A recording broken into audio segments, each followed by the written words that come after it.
బ్రహ్మంగారు అనేటైన దేవుడా గురువా?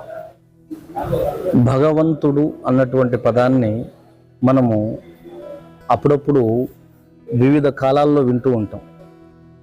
ఎవరిని మనం భగవంతుడిగా ఆరాధిస్తాము అంటే, ఒక సాధారణ జనాలకు సాధ్యం కానటువంటి, ఒక అనిర్వచనీయమైనటువంటి, అసాధారణమైనటువంటి సామర్థ్యం కలిగినటువంటి వారిని భగవంతులుగా ఆరాధించడం పరిపాటి. అలాంటి కోవలో యదా ఇదాహి ధర్మస్య అన్నటువంటి నేపథ్యంలో ఎప్పుడైతే ఈ ధర్మానికి గ్లాని కలుగుతుందో ఆ సమయంలో అవతార పురుషుల రూపంలో ఆ ధర్మస్థాపన జరుగుతుంది అన్నటువంటి గీతా వాక్యానుసారం స్వామివారు అవతరించేటువంటి సమయానికి అది మహమ్మదీయుల కాలము.